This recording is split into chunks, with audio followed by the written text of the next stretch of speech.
Welcome back to Life in Low Range, where we deep dive into everything Jeep.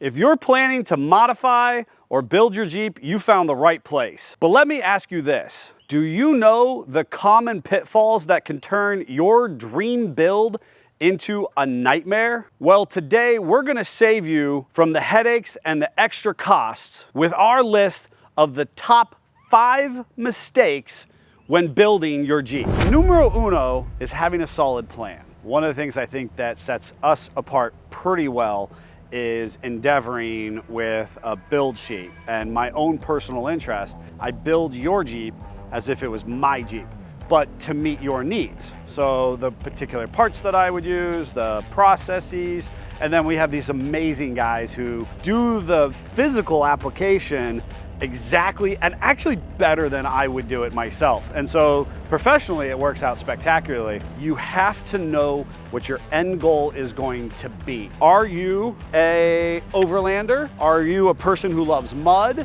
Do you just want to go to Jeep meet and greets? Do you want to have whoever it was who would like put a barbecue machine or like a grill and like a little TV in the back of your Jeep so that you can be like the best tailgater? I don't actually care what you want to do. It's just you have to know what your expectation is. So people come to us at a professional level and they say, I want to camp across the country. I want to go mudding in Florida this weekend. I want to take my vehicle up to Maine and live out of it. Cool, let's do that. And so you start with the right vehicle, the right parts. It's a complete process from start to finish. You can't skip any of the steps in between. We all really enjoy thumbing Facebook Marketplace, dreaming up that next great build that we want to do. Once you do that, you have to say, why am I buying this? What functional purpose does this bring to my life? Then what parts am I going to put on it, both to either bring it up to snuff and make it, just adequate to use, if it's a project vehicle, if it's a brand new vehicle, what parts do I put on it to kind of take me to that next level of my intended experience? And finally, how much time do I have to do it? Part of that final process is, do I have the means to ensure that it works well? So acquisition of the vehicle, choosing the right parts, installing them well in an appropriate timeline or manner with the right chemicals and hardware and other things that you might need. And then do you have the ability to do a fit and finish, a final test before you're actually going to do your wheeling trip, your camping trip, or just a parade where you blow bubbles? Number 2 is not regularly maintaining your modified vehicle. With great off-road parts comes great off-road responsibility. The idea is that a stock vehicle used in stock form, it's pretty uneventful and it requires, regular, normal maintenance intervals. The thing is, when we build that brand new or new to you, heavily modified vehicle, you have to realize that those parts have their own unique maintenance intervals and maintenance expectations. So not only do we have standard stock maintenance, then we have the needs of how you use the vehicle, then we have the specific needs of those aftermarket parts that you've chosen in round 1 with that solid build plan. We use a lot of cool products, from the Dynatrac Pro Steer rebuildable ball joints to the American Iron ball joint deletes to adjustable control arms with flex bushings. All of those things have their own manufacturer expectation of maintenance.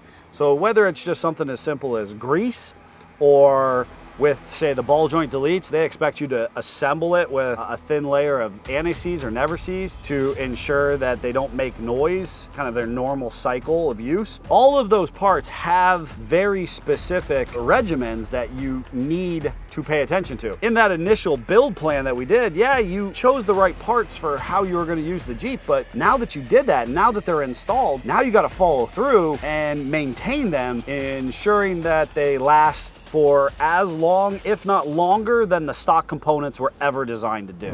Don't skimp on essential upgrades. I know I mentioned that how you use your Jeep is up to you. You know, if you log on into any of the social groups, well, first of all, there's gonna be a lot of people who have opinions. There's also gonna be a solid group of people who are like, your Jeep, your money, your happiness. I don't know, some stuff like that. So cool, whatever. But here's the thing, oftentimes when I have a customer who calls in and wants to consult about their process, their build, there's certain products and manufacturers that I always say, I know I can make you happy with this product. For example, Fox shocks. For 90% of customers, I know that I can make a customer happy with a Fox shock product.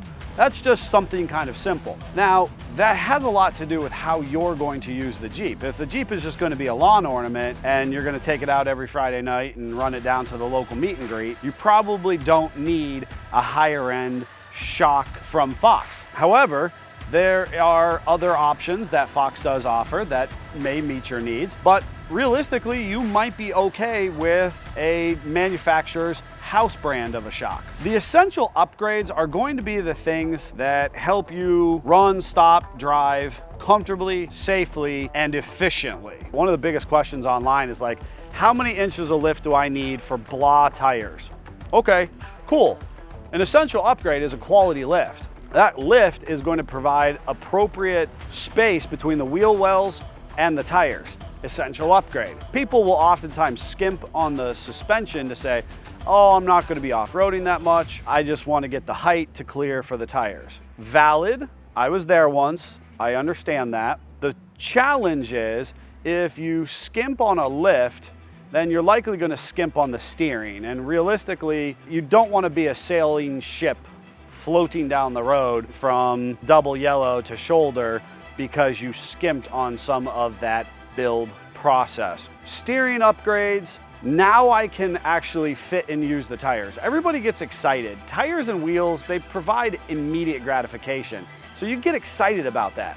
Steering upgrades and gears are not so exciting. That makes for a very challenging conversation because you go, well, I drive my Jeep daily. I want to fit these 37-inch tires. I want to be a weekend warrior, go out randomly on the weekends, go camping, off-roading. Awesome. Well, just clearing the tires is not going to be sufficient. You got to be able to make sure that you travel and track straight down the road, that you don't have bump steer or excessive play or leverage in the steering system, and that the power that the engine outputs is sufficient to what is put to the ground via the tires. If you're running down the highway and your transmission is gear searching because you have stock gears, then it's not an efficient build process. Essential upgrades are not always the ones that are seen, but the ones that are necessary to be safe and efficient. Number 4 on the list of mistakes that people make when building their off-road toy is not sufficiently planning their recovery gear. Not just planning for the best of days, because like I said, you never plan on it, and yet it does happen. Things like a tree saver, or if you're the mad scientist, Scott, this is actually your recovery strap. A kinetic rope for that moment where that type of recovery is important. A winch. I carry a bunch of my gear organized in a watertight or an environmental proof box here. Tire plug kit, jump packs, my winch controller, another complete recovery strap that's actually longer, D-shackles, soft shackles, all of those things are very important. And again, recovery gear is going to be how you use your vehicle. Now, I'm a big proponent that there's a time and a place for a webbing-based strap. There's a time and a place for a kinetic recovery rope. There's a time and a place for winches, whether it be synthetic line or steel line. I am a big and firm believer that realistically, that all things have a purpose or a place. With that said, you have to ensure that the recovery gear that you pick and that you pack in your Jeep is appropriate to how you're intending to use it. Additionally, you have to understand that recovery gear adds weight and space. It takes up real estate that you may or may not have. If you're a traditional short wheelbase Jeep owner and you have some type of CJ or TJ Wrangler, you might not be willing to carry a full weatherproof box, a full bag, a tool set. You might have to reduce that recovery equipment down to a much more concise amount. If you're just into collecting tools and showing them off in the back of your Jeep, that's perfectly fine. But ultimately, one of the biggest mistakes that are made by people who are building their Jeeps is not pre-planning what's gonna go in them at the worst case scenario, not the best case scenario. And so recovery gear and the goodies that you bring with you are gonna make a big difference of whether you have a good time or a disaster of an experience. Number 5, the moment we've all been waiting for, neglecting your driveline upgrades. By the time that you, the consumer, have bought a production vehicle, there's been so much R&D, legal department, executive and administrative actions. There's been a bunch of people that have had their hands in producing that vehicle to bring it to market. But the reality of the situation is that their needs are not the same as your needs as an avid off-road enthusiast. They have created a consistently replicable product that is available or able to be sold at a price point that makes sense for the bell curve of the market. Drive shafts and axles are oftentimes overlooked or skimped upon for the needs of the avid off-road enthusiast, but they meet the needs of the average automotive enthusiast. 1-ton axles and bigger actually serve a significant purpose, especially in our bigger Jeeps that are intended to carry lots of gear and tow campers that are going to crawl over massive boulders or bounce off of rocks and obstacles doing hill climbs. They're not just for crawling the mall and looking cool, but they serve a significant purpose. And the only reason they're not on your production vehicle is not because the technology is better on your Jeep that you've already purchased, but the fact that they're not on your Jeep because an executive, a legal team, and the accounting department said that it is not necessary to build that axle when something less will do. So neglecting essential driveline upgrades is a critical mistake people make. With that said, we also have to put power from the transmission transfer case to those axles.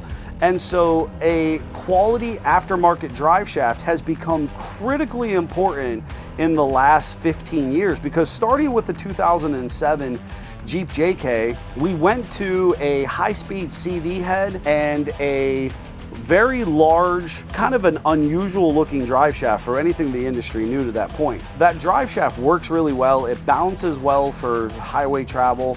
The energy transfer of those CV heads, the Rezepa style CV head, is smooth and confidence inspiring. It's comfortable, but it wears out quickly once the vehicle has been lifted and or used off-road.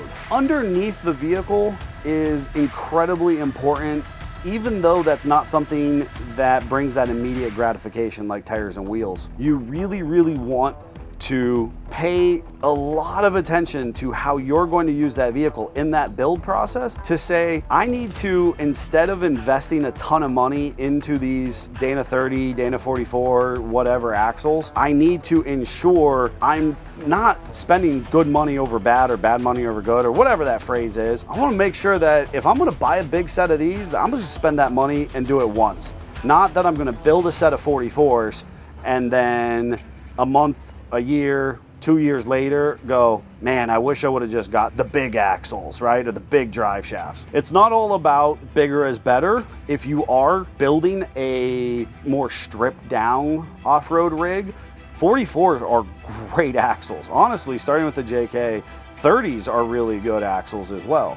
But you, again, have to really choose that power to weight ratio, making sure that what your build is intended to do and what the final outcome is corresponds to the components that you've chosen. So in the world that we live in in America at this point, bigger is better. We keep building them bigger, we keep building them heavier. You have to upgrade the driveline as well.